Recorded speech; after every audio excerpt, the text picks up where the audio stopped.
하나님께서는 때로 충격적인 사건을 통해 우리를 각성시키십니다. 하나님은 우리를 무조건적으로 사랑하십니다. 그러나 무분별하게 사랑하지는 않으십니다. 우리를 있는 그대로 받아주십니다. 그러나 있는 그대로 내버려 두시지는 않습니다. 우리가 누군가를 사랑할 때 그 사랑의 대상이 더 사랑스러운 존재가 되기를 원합니다. 부모가 자녀를 훈육하는 이유는, 때로 징계하는 이유는 자녀가 더 사랑스러운 자녀가 되고 사람들에게 칭찬받고 존경받는 사람이 되기를 원하는 것입니다. 하나님께서 우리를 사랑하시되 우리의 있는 모습 그대로 우리를 변함없이 우리의 어떠한 모습에도 불구하고 사랑하시지만 결코 그냥 내버려 두시지 않습니다. 그래서 우리의 삶에 간섭하시고 때로는 충격적인 사건을 통해 우리를 일깨우십니다. 우리가 감당하기 힘든 고난, 위기와 또 내가 원치 않는 그런 상황에 처해 있다면, 때로 충격적인 일이 나에게 일어났다면 그것은 나를 싫어하시고 미워하시는 하나님의 손길이 아니라 이전보다 더 나를 사랑하시고 또 나를 거룩하게 하시는 하나님의 사랑의 손길로 받아들여야 합니다. 사도행전의 역사에 그런 일이 처음으로 일어났습니다. 그것은 아나니아 삽비라라고 하는 부부에게 일어난 일입니다. 매우 충격적인 일입니다. 이 부부가 자신의 재산을 팔아 교회에 헌납을 하고 그것을 통해서 구제에 참여하기를 원했는데 그들이 일부를 드리면서 전부라고 거짓말한 것으로 인하여 죽임을 당한 사건이 일어난 것입니다. 얼마나 충격적인 일이겠습니까? 함께 신앙생활 하던 이들이었습니다. 또 이렇게 재산을 팔아 함께 헌금에 참여하는 이들이었다면 누구보다도 더 많은 헌신을 하는 믿음의 사람 아니었겠습니까? 그런데 그들이 예배의 자리로 나온 그 상황 속에서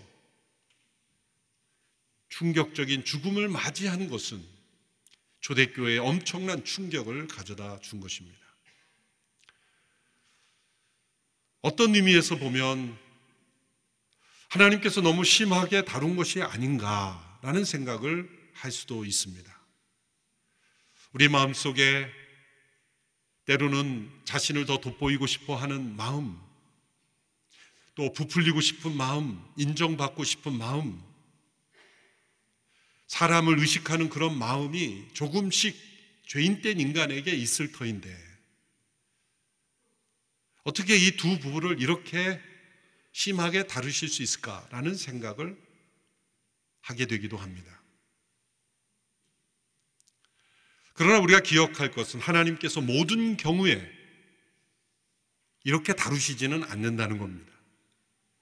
오순절 성령이 강림하실 때 바람처럼 불처럼 일어난 현상이 그 상황 속에 독특한 현상이었듯이 이 사건은 모든 상황, 모든 사람에게 하나님께서 이렇게 일반적으로 다루신다는 것을 보여주기 위한 것은 아닙니다. 만일 이러한 사건으로 인해서 하나님께서 오고는 모든 교회에 동일한 원리로 다루신다면 아마 헌금 시간에 죽어나가는 분이 꽤 있을지도 있습니다. 하나님께서 어떤 샘플을 통하여 충격을 통해 우리에게 가르쳐 주시는 거죠. 구약과 신약 역사 속에 이렇게 하나님께서 충격적인 사건을 통해 교훈하시는 때가 있습니다. 그것은 공통적으로 어떤 새로운 역사를 시작하시고 하나님께서 이루시는 중요한 시기에 더욱더 정결하고 거룩하고 엄격한 공동체로 세워가시기 원하실 때 이렇게 다루십니다. 대표적으로 구약의 율법을 제정하시고 모세 시대에 이제 그 율법에 의해 새로운 공동체, 율법에 의한 새로운 공동체가 출현했을 때 모세의 두 아들 나답과 아비후가 다른 불로 분향을 하다가 죽임을 당했습니다. 실수일 수도 있고 또 용납될 수 있는 것처럼 보이는데 하나님이 엄격하게 다루심으로써 하나님께서 제정하신 이 율법이 얼마나 중요한지, 하나님께서 이 공동체를 얼마나 중하게 보이시는지를 알려주시는 거죠. 또 다윗 왕국이 형성이 될 때 블레셋에 빼앗겼던 법궤를 다시 찾아오는, 블레셋에 빼앗겼던 법궤를 다시 찾아올 때 우사라는 사람이 그 운반 책임을 맡았는데 수레에 이 법궤를 싣고 운반하는데 이제 비포장도로니까 이 수레가 덜컹거리면서 법궤가 떨어질 상황에 우사가 몸을 던져서 그 법궤를 손으로 잡았습니다. 그때 우사가 죽었습니다. 아니, 몸을 던져 법궤를 보호하려는 사람이 왜 죽임 당해야 되는가? 우리는 의아해하죠. 그런데 율법에 의하면 법궤는 수레로 끄는 것이 아니라 반드시 제사장으로 어깨를 통해서 매여 운반해야 하는 것인데 사람들이 다 인지하지 못한 채로 그렇게 희미하게 법궤를 취급했던 그 시대의 풍경을 보여주는 것이죠. 우사가 그 순간 죽었다고 우사가 지옥에 갔다고 생각해서는 안 됩니다. 하나님은 어떤 충격적인 사건을 통해 우리를 일깨우시는 거죠. 가나안 정복 시대에 여호수아가 이끄는 이스라엘 백성들이 그 가나안을 정복할 때 전리품 중에 일부를 도적질한 아간이라는 사람, 그 사람뿐만 아니라 그 종족을 하나님께서 진멸하시는 엄격한 징계를 보여주셨어요.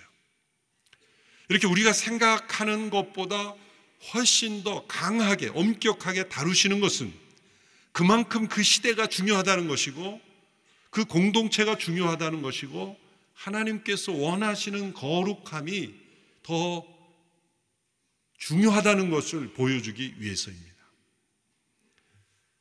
다 더러운 옷을 입고 있을 때는 더러운 흠이 묻어도 그렇게 티가 안 납니다. 그러나 아주 깨끗한 흰 옷을 입고 있을 때 더러운 오물을 묻으면 그 오물은 더 드러나는 것처럼 사도행전에 나타난 이 공동체는 지금까지 세상에 존재하지 않았던 공동체입니다. 모든 사람들이 이기심에 의하여 살아가고 있는 그 세상과 달리 자신을 뛰어넘어 나눔을 통해 구제를 통해 모든 사람의 필요가 채워지는 그러한 모습이었습니다. 외부의 어떤 악의 위협도 이겨낼 수 있는 담대한 공동체였습니다. 당시의 유대 지도자들, 대제사장과 사두개인들은 예수 그리스도의 부활과 그분의 이름이 증거되는 것을 막으려고 위협을 시작했습니다. 최초의 핍박이 시작했습니다. 외부의 핍박은 절대로 교회를 무너뜨리지 못합니다. 교회 역사적으로 외부로부터 부어지는 어떠한 위협도 교회를 무너뜨리지 못한 것은 예수 그리스도의 부활이 사실이며 그분의 복음이 진리이기 때문입니다. 중국 정부가 지금 교회를 회파하려고 교회 자체를 말살하려고 얼마나 많은 정책을 했습니까? 그런데 지난 10년 동안 보면 중국의 그 가정교회 지도자들을 만나면 예수님 믿는 사람들은 더 증가하고 있어요.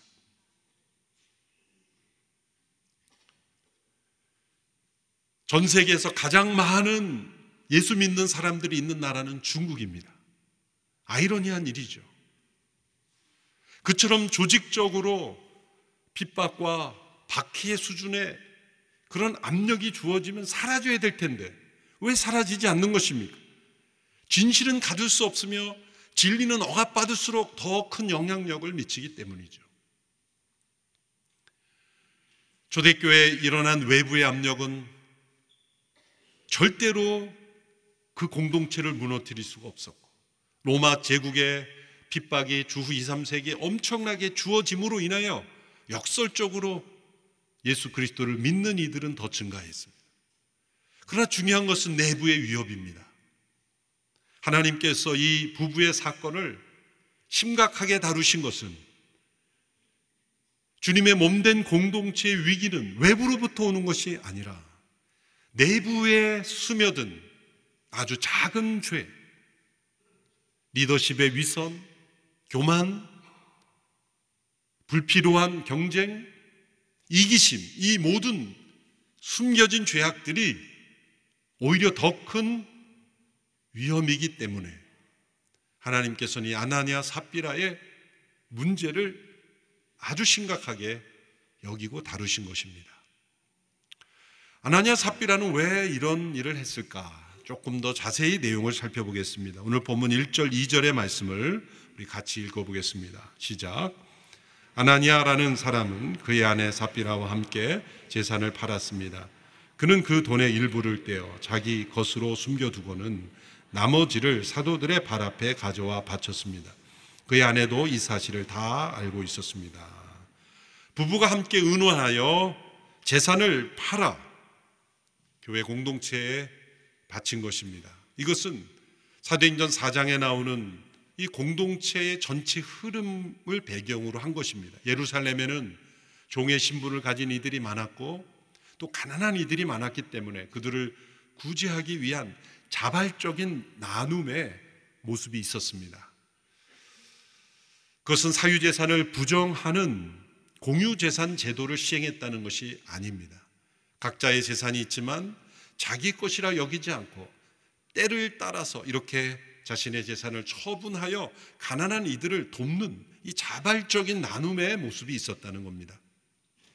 그러한 물결의 일환에 이제 아나니아 삽비라가 참여한 것입니다. 그런데 이들은 재산을 판 것을 일부만 드리면서 전부라고 거짓말을 한 것입니다. 당시 베드로는 성령의 강력한 역사로 영분별의 은사를 가지고 있었습니다. 베드로는 그들의 위선을 간파하여 이렇게 지적합니다. 3절 4절의 말씀 우리 같이 읽습니다. 시작. 그러자 베드로가 말했습니다. 아나니아야, 어떻게 내가 사단에게 마음을 빼앗겨 성령을 속이고 땅값으로 받은 돈의 일부를 내 것으로 몰래 숨겨놓았느냐? 그 땅은 팔기 전에도 내 소유였고 또 팔고 난 뒤에도 내 마음대로 처분할 수 있지 않았느냐? 그런데 왜 이런 일을 마음에 품었느냐? 너는 사람을 속인 것이 아니라 하나님을 속인 것이다. 베드로의 책망의 내용은 두 가지입니다. 첫째로, 누가 당신에게 헌금하라고 강요한 적이 있느냐? 하나님도 당신에게 강요하지 않으신다. 우리는 공유재산 제도를 추구하는 공산주의가 아니다. 각자의 재산은 각자의 소유에 맡긴 것이고 각자 자유롭게 헌금을 드리든 드리지 않건 자유롭게 하는 것이다. 어느 누구도 당신에게 강요한 적이 없고, 부부가 서로 의논하여 재산을 팔았는데 교회에 이것은 재산을 처분하고 일부 감사헌금으로 가져왔으니 주의 나라를 위해서 쓰십시오라고 말했으면 누가 무슨 문제를 제기하느냐? 문제는 당신들이 일부를 드리곤 이것이 전부라고 거짓말한 것이 문제다. 하나님은 행위를 보시는 게 아니라 그 마음의 동기를 보시는 것이다. 여러분이 알다시피 저희 온누리교회 한 목사님 때부터 바구니를 돌리지 않고 자발적으로 자진하는 마음에서 참여하는 것을 극대화하기 위해서 헌금 시간을 별도로 하지 않잖아요. 놀랍게도 지난 38년 동안 하나님께서 그 마음을 기뻐 보시는 것 같아요. 어떻게든 제도를 통해 무엇인가를 극대화하려는 것은 사람의 마음을 점점 더 사람을 의식하게 하는 거죠. 초대교회의 그 순수함은 누가 누구에게 보이기 위해서가 아니라 영혼을 사랑하는 마음으로, 하나님을 사랑하는 마음으로 나눔의 그러한 흐름이 지금 시작이 되고 있는데, 아나니아 삽비라가 거기에 그걸 오염시킨 거죠. 지금 베드로는 전부를 바치지 않았다고 지금 책망한 것이 아닙니다. 바치건 바치지 않건 그것은 개인의 자유이며, 하나님은 당신의 물질이 필요한 분이 아니도, 공동체도 당신의 물질이 절대적으로 필요한 것이 아니다. 가장 중요한 것은 기쁨으로 자원했느냐고, 두 번째는 정직하게 드려졌는가가 아니다. 이 두 가지가 무엇인가 드려졌는 것보다 더 중요한 것이다. 더 중요한 것이다. 이 자원함과 정직함, 이 두 가지가 우리의 삶의 하나님과의 관계에 있어서 굉장히 중요한 원리죠. 그럼 아나니아 삽비라가 왜 부분을 들여놓고 전부를 드렸다고 거짓말을 했을까요? 그것은 사도행전 4장의 후반부에 나오는 이 기록과 연계되어 있습니다.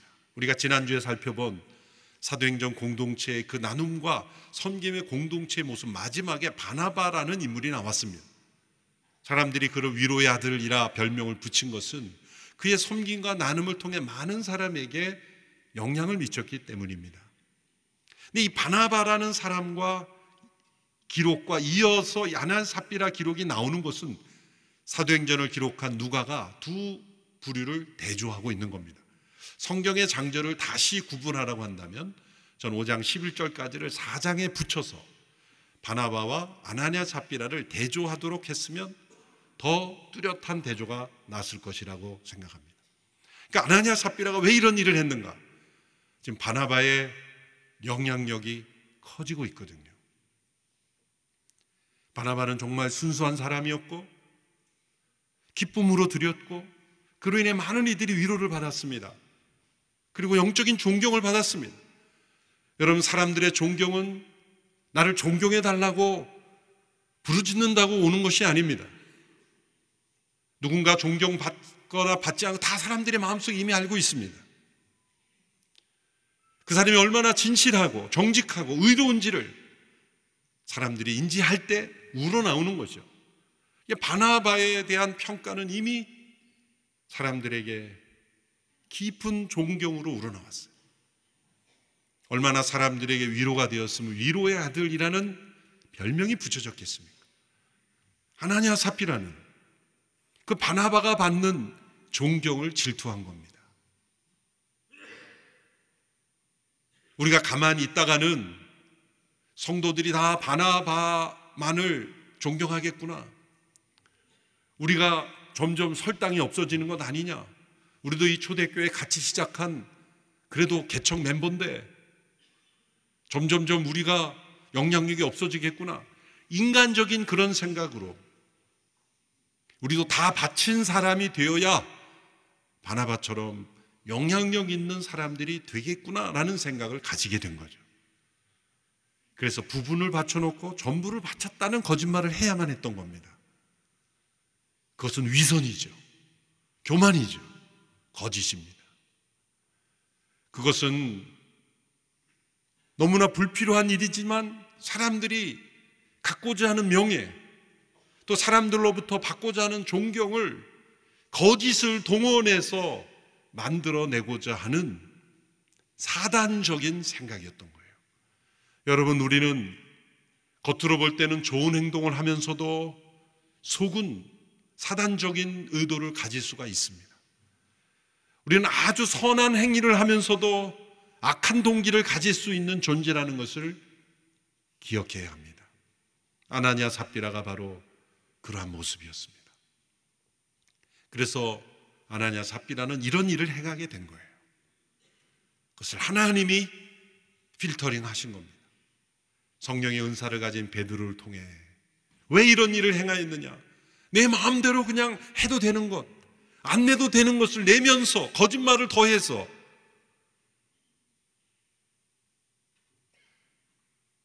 바로 이렇게 하나님을 속이려고 했는가? 사람을 속인 것이 아니라 하나님을 속인 것이다.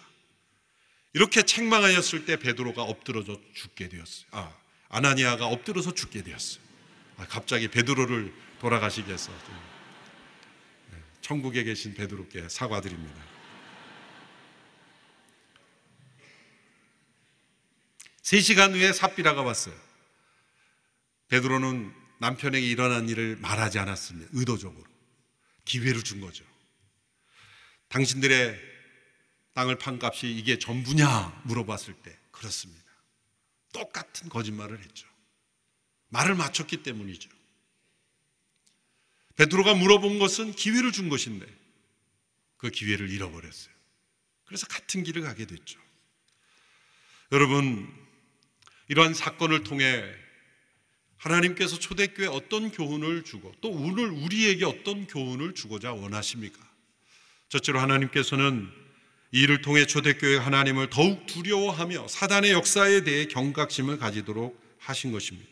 5장 11절의 말씀을 보십시오. 같이 읽겠습니다. 시작. 온 교회와 이 일에 대해 소문을 들은 모든 사람들은 큰 두려움에 사로잡혔습니다. 하나님을 더욱 두려워하게 되었다는 겁니다. 교회는 사람들이 모여서 우리끼리 정관을 만들고 룰을 만들어서 무엇인가를 해보자, 그런 모임이 아닙니다. 거룩하시고 살아계신 하나님의 백성들이기에 하나님을 두려워함이 없으면 그 공동체는 사단의 통로가 되어버립니다. 그 하나님을 두려워함은 사실 눈에 보이지는 않습니다. 그러나 눈에 보이지 않는 하나님을 두려워함을 잃어버리면 결국 가시적으로 나타나게 되어 있어요. 다툼과 분열, 거짓과 부정, 모든 것들로 하나님의 백성들이 영향력을 잃어버리는 것입니다. 우리 온누리교회가 하나님을 두려워함으로 거짓과 부정, 다툼과 분열이 전혀 차지하지 못하고 사단이 공격하지 못하는 공동체가 되기를 바랍니다. 하나님을 이렇게 더욱 두려워할 때 놀랍게도 믿는 이들이 더 많아졌다라고 합니다. 우리가 사람들에게 하나님을 믿고 예수 그리스도의 복음을 믿으라고 아무리 말로 전해봐야 우리가 하나님을 얼마나 두려워하는지가 나타나지 않으면 믿지 않습니다. 성탄절에 구세주가 오셨습니다. 부활절에 예수님이 다시 살아나셨습니다라고 우리가 플래카드를 붙이고 그렇게 찬송을 하지만 사람들은 그 메시지를 보는 게 아니라 성탄절과 부활절 예배를 마치고 난 성도들의 삶을 보는 거예요. 과연 그리스도의 부활을 믿는 사람들의 모습이 있는가?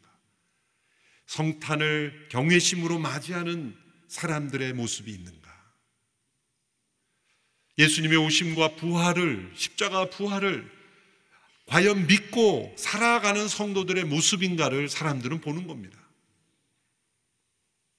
둘째로 하나님은 이 사건을 통해 교회는 거짓 없는 진리 위에 세워지고 성장의 감을 깨닫게 해주셨습니다. 베드로전서 1장 22절의 말씀을 우리 같이 읽겠습니다. 시작.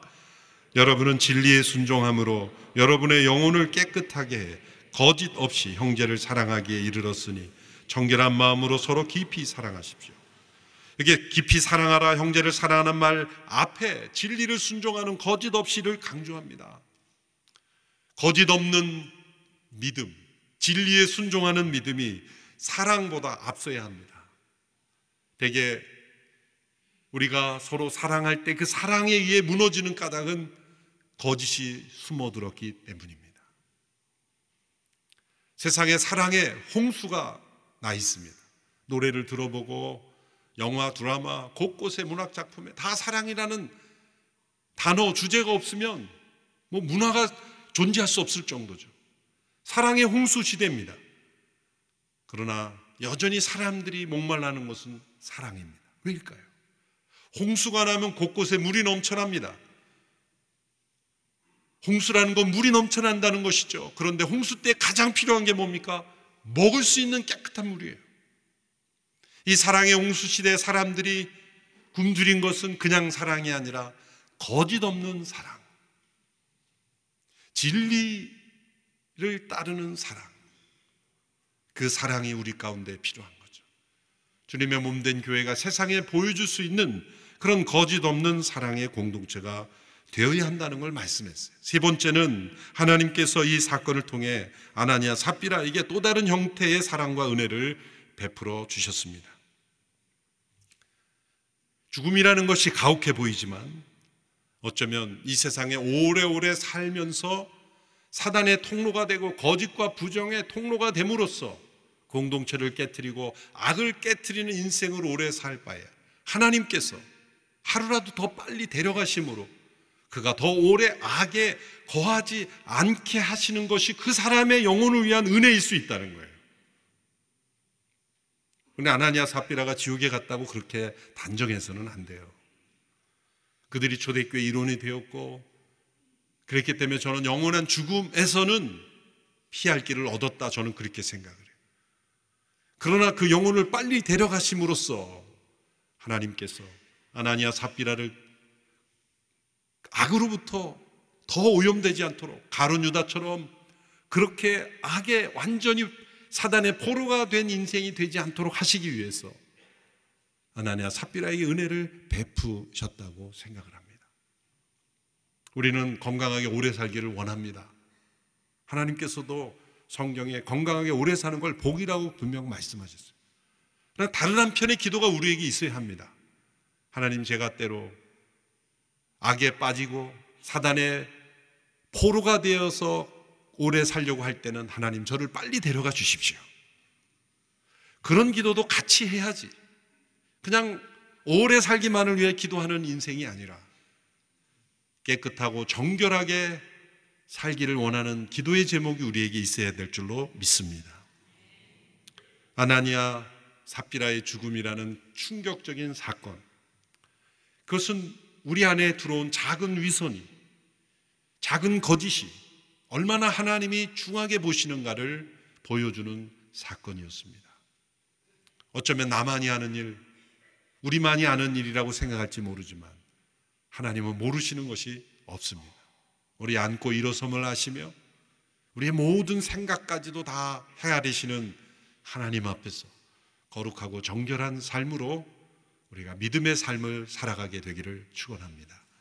거짓과 부정이 문화가 되는 이 세상 속에서 거짓 없는, 부정 없는 삶이 얼마나 소중한 것인가를 보여주는 우리 믿음의 사람들 되기를 축원합니다. 기도하겠습니다. 하나님 아버지, 충격적인 사건을 통해 초대교회의 각성을 일으켜 주시니 오늘 우리에게까지 그것이 교훈이 되어 감사합니다. 하나님께서 거짓을 얼마나 미워하시는지를 역사 속에 우리는 깨닫습니다. 진실은 가둘 수 없으나 거짓은 결코 드러날 수밖에 없다는 것을 깨닫게 해주셨습니다. 우리의 믿음도 거룩한 믿음 되게 하여 주시고 거짓 없는 믿음, 위선 없는 믿음, 정직한 믿음, 그 믿음 위에 우리의 공동체가 세워지게 하옵소서. 예수님의 이름으로 기도합나이다. 아멘.